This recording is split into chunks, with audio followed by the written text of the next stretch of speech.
This is Mirabella's Kitchen, and today I'm making chicken fajitas. If you'd like to cook with me, please check the description below for a list of the ingredients and a shout out to my Patreons.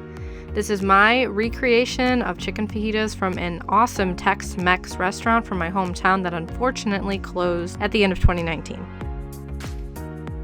I start by making a marinade for the chicken, and for that I'm going to squeeze 1.5 cups of orange juice. I ended up using 4 oranges to get that amount. I had a lot of extra oranges left over because I bought 8 just in case, and so I saved the extra orange juice for myself for later.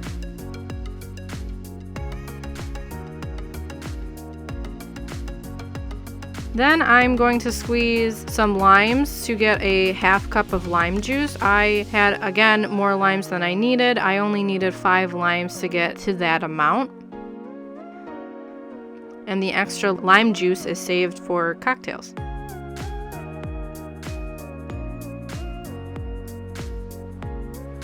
I take 4 boneless, skinless chicken breasts and I remove the excess fat and I cut them into long strips. Any super long strips I ended up cutting in half, and I add everything into a plastic bag, which I will marinate everything in. You can also use a bowl.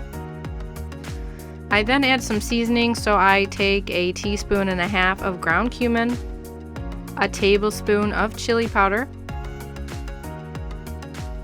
1.5 teaspoons of smoked paprika, 1.5 teaspoons of onion powder, and 1.5 teaspoons of garlic powder. I also add some coarse kosher salt and some ground black pepper. I add 2 tablespoons of low sodium soy sauce, the 1/2 cup of lime juice, and the 1.5 cups of freshly squeezed orange juice.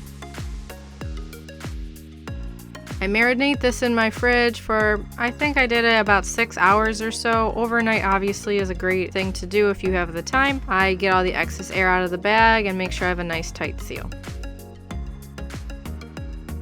When it's time to start cooking, I prep by getting my guacamole ready first because I want it to be nice and chilled in the fridge. I take 5 avocados, I cut them in half, and I use a spoon to take the interiors out and put them into a mixing bowl. I then use a fork to mash the avocado. I take 1/2 of a small yellow onion, I dice it, and I add that into the guacamole.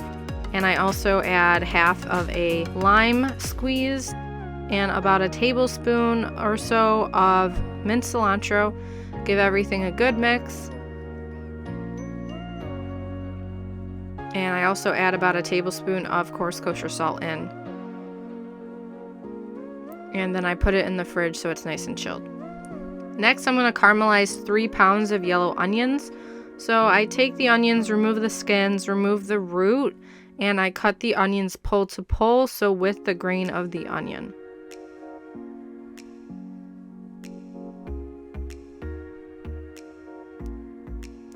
Then I take a 12-inch non-stick skillet and I add all the onions into it.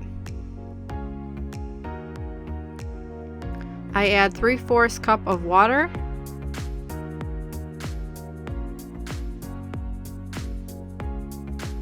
One tablespoon of coarse kosher salt.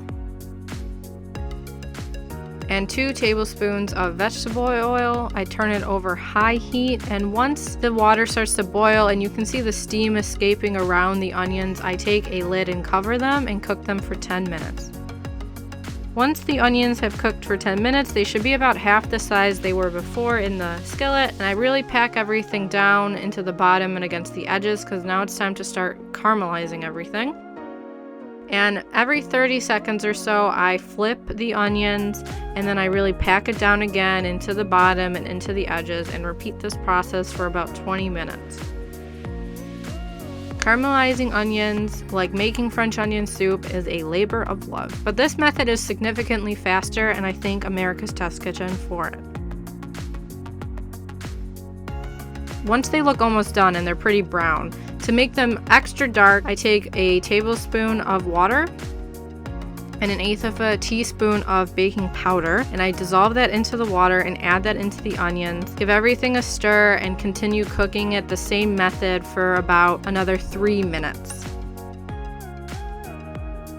And after 3 minutes, they look a lot darker than they were before. Take them off high heat and put them over low heat to continue staying warm while I grill the chicken. I take a stainless steel skillet and put it over medium-high heat and add vegetable oil in and add the chicken in to cook it until it is 165 degrees Fahrenheit and it is nice and brown. So I do recommend using a cast iron skillet if you do have one available to you. I think it would brown the chicken to a nicer shade and maybe get a little bit of charredness on it.